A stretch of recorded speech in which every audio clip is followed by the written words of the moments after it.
You know, every single cell in your body has this incredible blueprint inside it, right? Your DNA. It's the instruction manual for, well, for you. But actually being able to read that manual perfectly, that's been one of the biggest challenges in medicine. Today, we're going to dive into how AI is finally teaching us to read our own code with a kind of accuracy we've never seen before, and how it's literally changing lives. So let's really think about this. Imagine your genome is the book of life, a book with 3 billion letters. Now, a single typo in that book, what scientists call a genetic variant, that can be the difference between being perfectly healthy and having a devastating disease. So the real problem in genomics has always been this.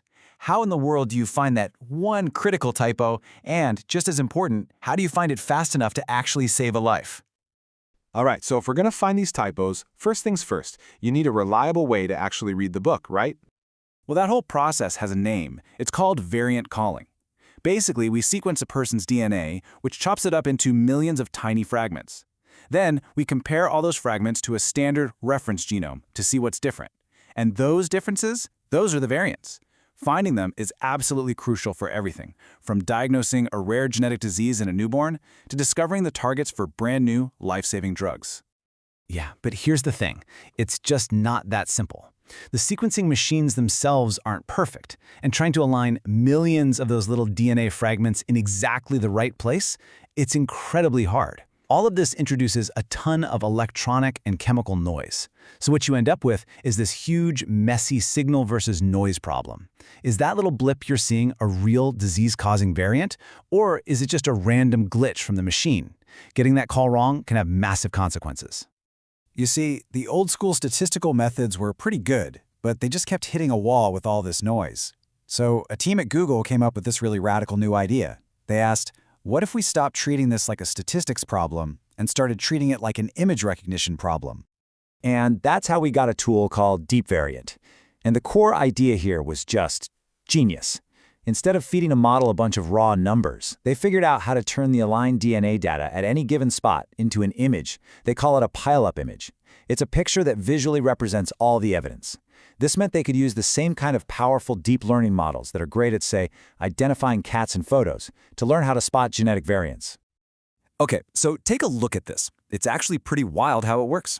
Think of it this way. Each row you see is one of those little DNA fragments we sequenced. The columns, that's all the different data about them, like the DNA letters themselves, how confident the machine was about that letter, how well it lined up with the reference, all of it.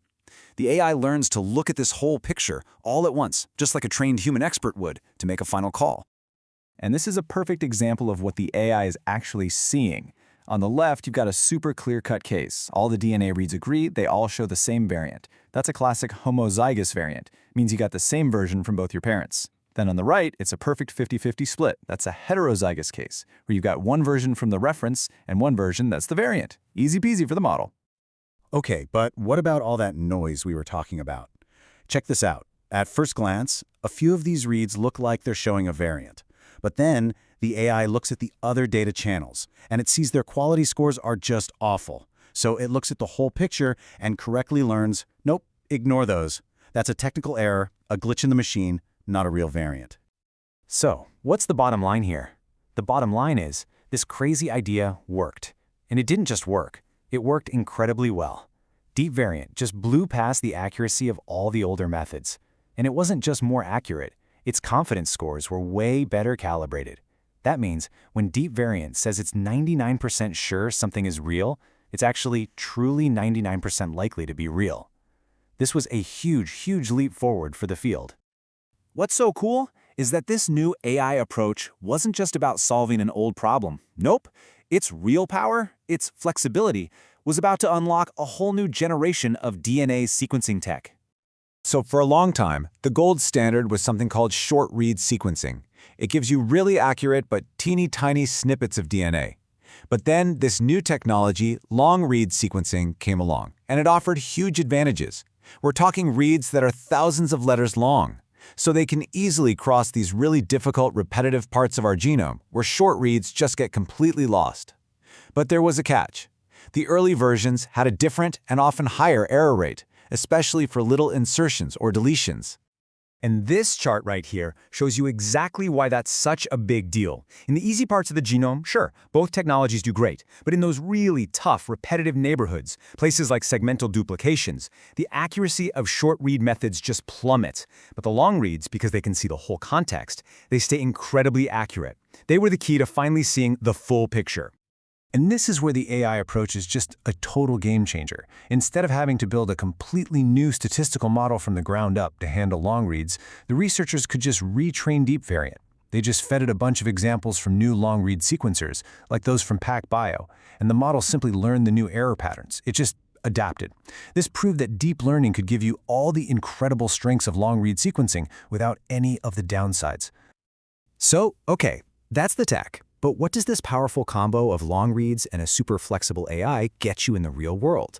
It gets you this: less than 8 hours. And this is the system that pulled it off.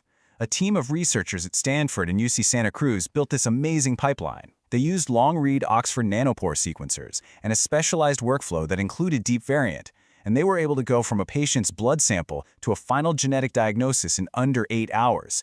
That's a world record. And in a critical care unit, that's not just a number.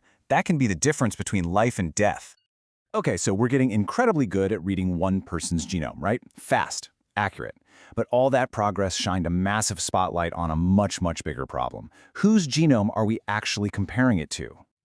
You see, for decades, the standard reference genome, the so-called normal we compare everyone against, was based on just a tiny handful of people, most of them with European ancestry. And as the Human Pangenome Reference Consortium puts it right here, that single reference is just insufficient to capture the extent of sequence diversity. This creates a huge problem of equity, where our best medical tools literally work better for some people than for others. The solution to this huge problem? It's called the pangenome. Instead of one flat, linear book, think of the pangenome as this incredible, dynamic map that includes the genetic diversity from hundreds of people from all over the world. It is a much more complete and much more equitable book of life that actually starts to look like all of us. And this is where it all comes together. This is where those threads we've been following, the long reads, the smarter AI, and this better, more equitable reference, they all weave together into this amazing, powerful cycle of innovation. Here's how it works. Step 1, you get these ultra-accurate long reads, like from PacBio's Hi-Fi technology.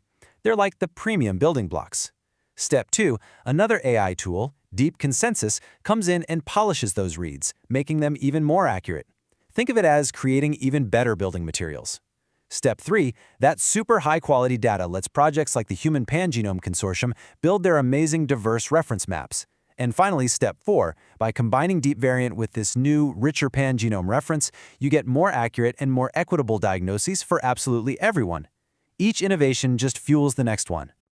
I mean, think about it. We've gone from squinting at our genetic code, struggling to find a single typo, to now being able to read this vast, diverse library that represents all of humanity, with AI as our guide.